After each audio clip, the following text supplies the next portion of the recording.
agak tertipu dengan orang yang ahli bid'ah.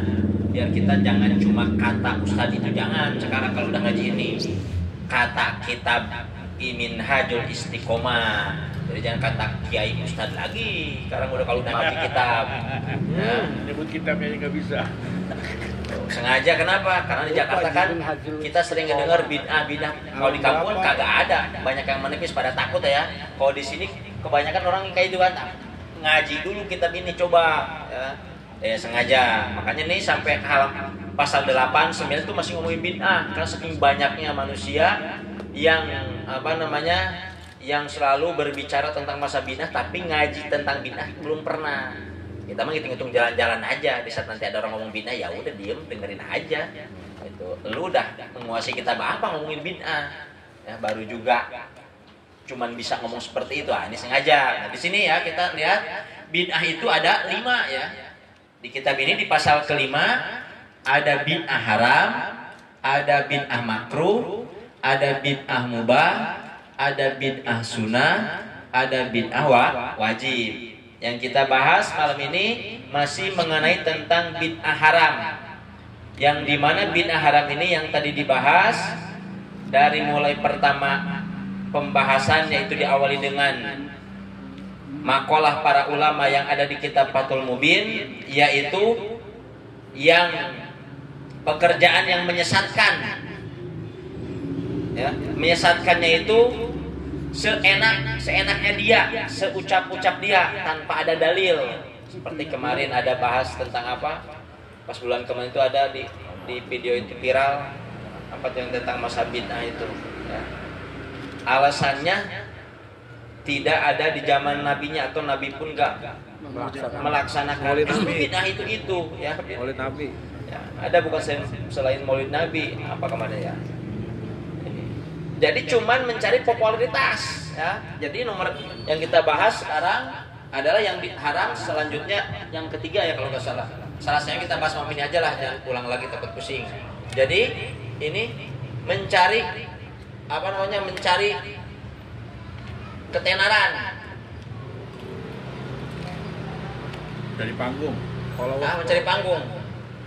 Dari tujuan. Tujuan di atas panggung. Di atas panggung. Yang dibahas makalah tadi itu adalah mencari muka atau mencari panggung biar terkenal, maka bikin ulah. Tapi benar tanpa ada dalil dari hadis atau Qur'annya.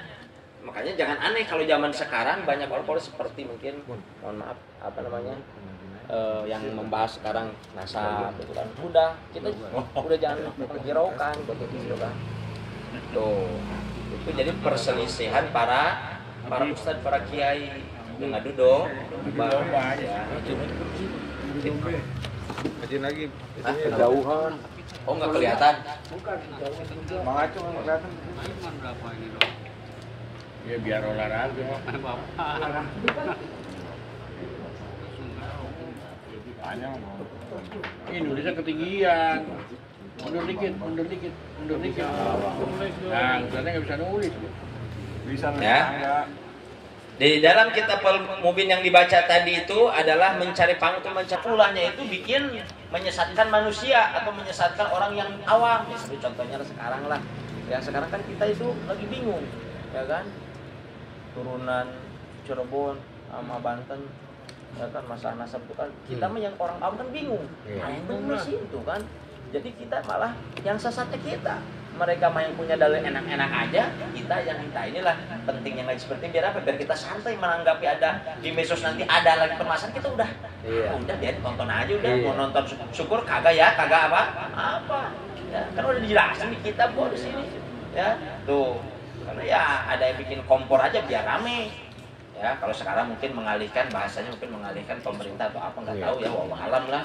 Mengalihkan isu yang mungkin kasar kayak gitu, makanya bikin ramai Islam, jadi biar di medsos itu banyak keramaian. Nah, itulah mungkin paham semua lah itu yang nggak harus dibahas. Inilah makanya jangan aneh sekarang. Kalau ada permasalahan lagi di medsos, udah kalau suka ya syukur, kalau nggak suka jangan. Kalau ada permasalahan-permasalahan diem aja. Itu cukup kita sama orang yang nggak ngerti, cukup Oh iya juga ya, di kitab Minhajul Istiqomah kata Habib Usman menurut dari kitab Al-Mubin, nanti banyak orang yang ahli bid'ah, artinya apa? Dia mencari muka buat panggung dia biar terkenal. Dan salahnya itu nanti kasih kepada orang awamnya yang menerka pembahasan dia. Contohnya seperti ya ini sekarang ramai. Kita kan yang awam di bawah kan ikut, ya kan? Jadi ikut, ya seperti itulah mungkin ngalamin lah ya. Kita kalau udah ngaji kita tuh tenang aja, udah biarin mereka itu meskipun kita ngelihat anu dan anu pada orang terkenal ya nggak apa-apa, udah ngari kita cukup mendoakan ya Allah mudah-mudahan kasih kesabaran, mudah-mudahan ini nggak menjadi keretakan orang Islam. Ya kan orang kafir mah tepuk tangan kan, orang Islam ya seperti itu tuh ya. Nah, ini salah satunya itu haram, bid'ah haram katanya. Dalam hadis seperti ini nih, saya ngaji kayak gini. Saya biar terdengar sama orang lain, biar ini pembahasan saya malah biar hatinya sama, itu juga bid'ah haram ya. Kalau di ilmu tasawuf kita ngaji biar pengen terkenal, kita ngaji saya nih ngaji biar terkenal saya nih ya, niat hati saya itu ngaji kayak gitu biar terkenal, sama itu min jumlati mencari panggung. Kita ngaji aja, urusan Allah itu mau terkenal mau kagak urusan Allah, tapi kan niatnya setiap ngaji saya biar terkenal lah, ayo live mulu, ayo biar terkenal. Kalau niat itu sama aja, itu min jumlati bid'ah haram tuh ya. Kalau ngajinya disandarkan ke tasawuf, kenapa? Karena ngaji itu ya, atau belajar ilmu agama itu, kita yang sebagai orang yang ngajarin kepada orang yang nggak ngerti, dalam hati jangan merasa paling pintar atau paling bisa. Kalau kita ngajarin, contoh saya paling bisa di antara semuanya, sama itu juga saya bid'ah haram. Ya, bid'ah haram. Artinya apa bid'ah haram sih? Tidak ada kemanfaatan nanti di akhirat, saya nggak dapat mendapatkan pahala. Cukup hari ini doang dapat pahalanya. Caranya kagak ditulis sama Allah, itulah makanya kita harus ngaji belajar seperti itu ya, belajar. Nah, kita ngaji gini ya bukan karena mencari kebenaran, justru biar kita merasa paling bodoh terus, merasa paling nggak bisa terus. Ngaji. Yang kita takutkan seperti itu, kita ngaji terus merasa paling bisa, itu yang paling berat kita ngamalin. Nah ini ya. Kalau disandarkan ke ilmu tasawuf sesuai dengan di dalam kitab Fathul Mubin yang barusan dibaca. Yang kedua, bagian yang kedua adalah bid'ah makruh ya. Bid'ah makruh. Nantilah ketemu masalah bid'ah haram, nanti ketemu di medsos kita. Sekarang mungkin yang familiar ya itulah tentang itu udah nggak aneh, udah aja. Ya, nanti ada lagi nanti juga ya, nanti permasalahannya ada lagi ya di medsos ramai karena ya. Karena bid'ah makruh. Bid'ah makruh itu adalah salah satunya kita melihat daripada kitab Mubin, wa minal makruhati zakhrafatil masajidi wa tajwikul masahibi. Mana yang pertama adalah di sini mengukir ya, ukiran ya, masjid ya, mengukir. Atau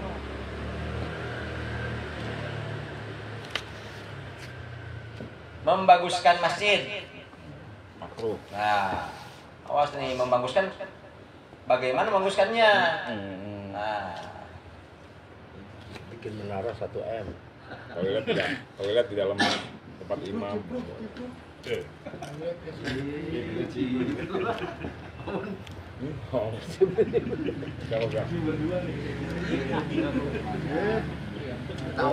Nah, ini yang disebut membaguskan masjid dengan berlebihan itu bukan yang jelek dibaguskan, tapi yang udah bagus masjid malah dibagusin lagi.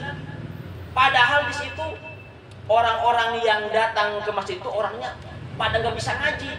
Kenapa uangnya nggak dipakai untuk itu, untuk mensiar? Udah bagus masjid, ini kurang bagus nih, udah ganti aja. Padahal belum layak diganti. Nah, ini yang disebutkan membaguskan masjid dengan berlebihan isi artinya. Kalau di sini kan segala ukiran. Nah, maksud ukiran di sini udah bagus nih, baru juga 1 bulan ini udah bagus lah. Kata ketua masjid nih, ini agak kurang nih. Padahal di masjid itu nggak ada pengajian. Orang-orangnya ya cuman masjidnya doang bagus tapi isinya nggak bagus. Itu yang disebut makruh. Lebih baik uang itu daripada untuk membangun bangunan yang kesebutnya cuman kurang indah aja tapi lupa dengan isinya, itu disebutnya makruh. Makanya masjid itu berarti bocor. nah ya, itu makruh, bid'ah makruhah ya. bina makruh itu bukan karena udah jelek nih dibagusin, bukan. Udah bagus masjidnya nih, kita malah pengen berlebihan, pengen bagus. Padahal yang kita bagus itu bukan masjidnya, tapi isi dalam masjid. Meskipun masjid bagus, kalau imam sama makmumnya pada nggak bisa sholat gimana? Percuma, masjid bagus juga. Bagaimana kalau marbotnya nggak bisa tentang najis, cara nyuci najis kagak tahu, ngepel. Yang kita baguskan bukan masjidnya aja, tetapi isi daripada masjid. Masih bisa bagus karena ada orang paham. Coba kalau orang yang nggak paham terus mungkin masjid ya bagus tinggal bagus doang. Tapi banyak najis yang mungkin salah satunya marbot nggak bisa nyuci ngepelnya, atau di saat imamnya nggak ada yang bagus, ya. Nah itu kalau kita mengutamakan bangunan dibandingkan dengan isi, itu disebutnya adalah bid'ah makruhah. Bagusnya bagaimana? Kalau udah masjid bagus, udah cukup lah. Tinggal ini imam sama muadzin sama marbot kurang bagus nih. Bagaimana uang ini bisa dipakai untuk kemaslahatan umat? Dibandingkan kita membaguskan udah bagus, nah itu yang disebut bid'ah makruh itu adalah berlebihan. Artinya membaguskan masjid dengan berlebihan. Yang kedua adalah meriaskan Quran dengan segala kembang-kembangan. Artinya apa? Nih. Ya. Itu kan tulisannya meriaskan ini ya. Meriaskan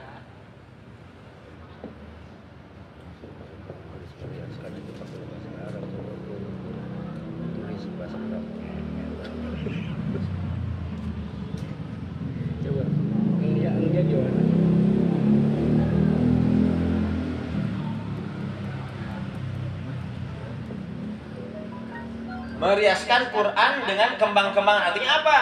Yang disebut bid'ah makruhah, ya. Ada sekarang yang disebut di masjid itu kaligrafi. Kaligrafi dibolehkan, mana yang makruhnya?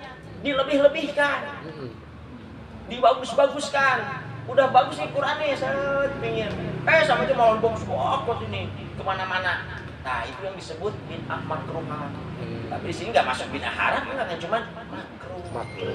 Udah kalau Quran aja bagus, ya kan? Seperti masjid mana tuh yang kelihatan tuh kan? Ukir itu boleh bagus. Cuman yang disebut bid'ah makruh di sini yang disebut meriaskan Quran dengan kembang-kembangan adalah dipakai gambar berlebihan selain Al-Quran. Cukup udah. Desain sesuai dengan hot, kan ada pelajaran hot. Kalau di sekolah dulu, sekolah agama itu ada pelajaran hot.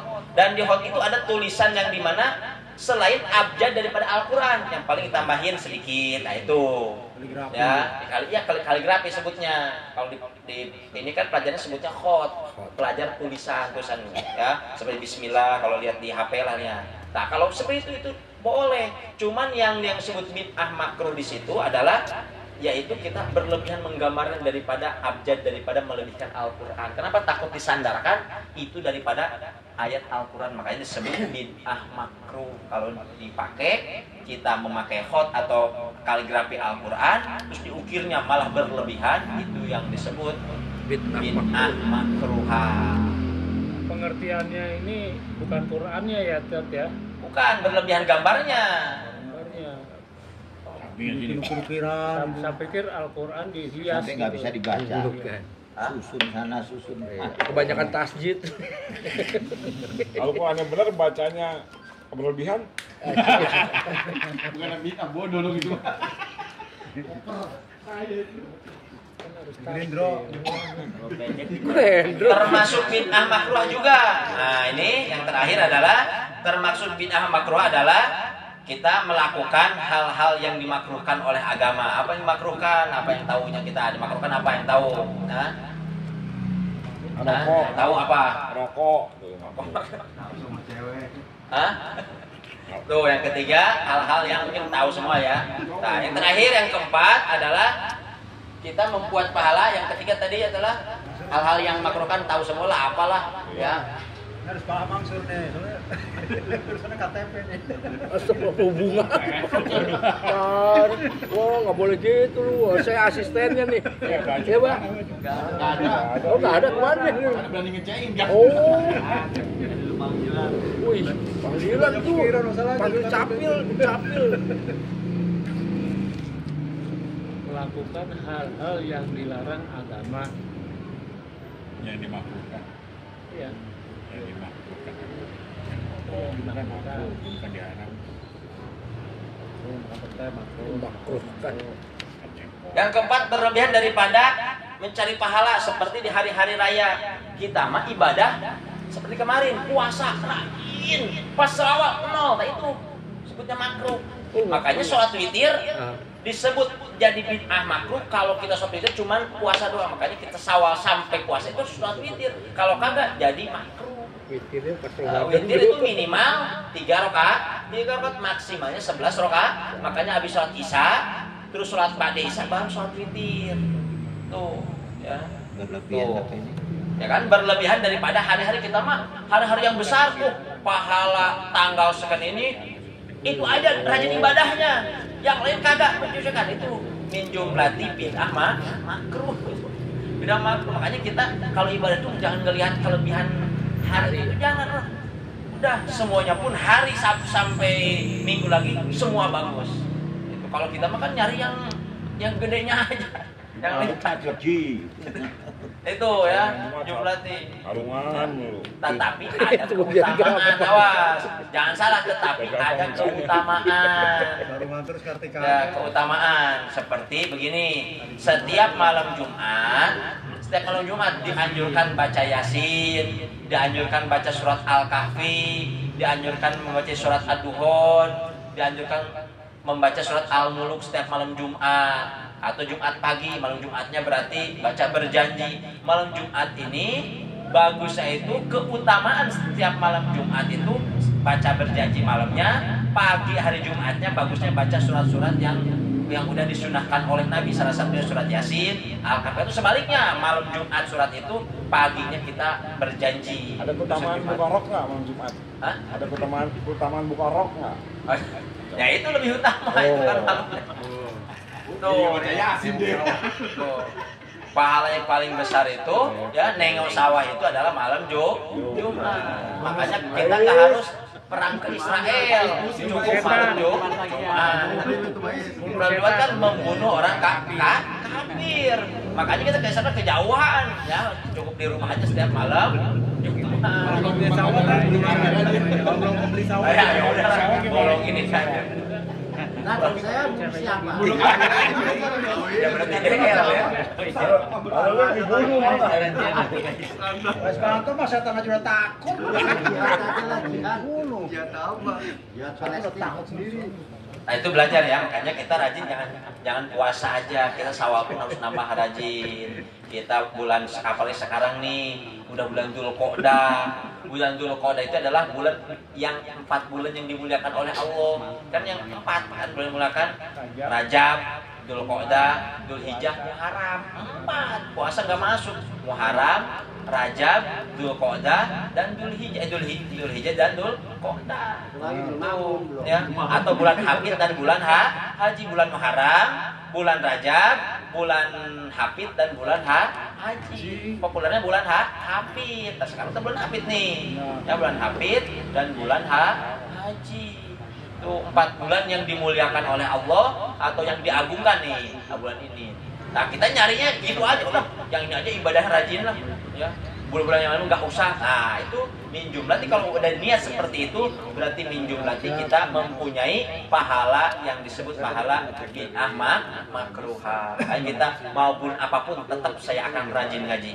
Mau bulan hari apapun saya akan semangat belajar. Mau malam apapun saya akan itu belajar hati kita dipatri atau ditanam di hati kita seperti itu. Ya kita lagi malas ya malas aja bilang udah lagi malas ya. Tetapi di samping itu ada keutamaan seperti bulan puasa. Keutamaan bulan puasa adalah baca Quran. Ya, keutamaan bulan puasa itu baca Quran. Keutamaan bulan Syawal apa? Ayo. Ada keutamaan. Makanya belajar antara mencari pahala dan mencari keutamaan, jangan salah. Biar apa? Biar kita nggak minjumlati orang yang bid'ah makruhah. Carilah daripada keutamaan, jangan nyari pahalanya. Tuh, kalau mau bisa menyiasatinya. Tuh. Nah, kalau kita mencari pahalanya pengen berlipat gandanya doang, itu kita di hari-hari yang lain berarti seolah-olah berarti bulan itu yang lebih utama, yang lebih hebat dibandingkan bulan yang lain. Padahal 12 bulan itu ciptaan Allah, bukan ciptaan manusia. Berarti menjelekan bulan yang lain seolah-olahnya kalau seperti itu. Makanya kita cari keutamaannya kalau ingin menyiasati biar kita nggak termasuk orang bid'ah yang makruh. Wallahu a'lam bishawab. Belum. Bukankah bulan-bulan utama itu sebagai pelajaran kita supaya di bulan lainnya sama dilakukan? Ya harusnya seperti itu. Harusnya Continue. sikapnya harus seperti itu harusnya. Cuman kan kita mah kadang seperti itu kita. Bulan Kenyataannya. Ya misalkan pada saat bulan puasa nih kita rajin baca Quran dan ibadah lainnya.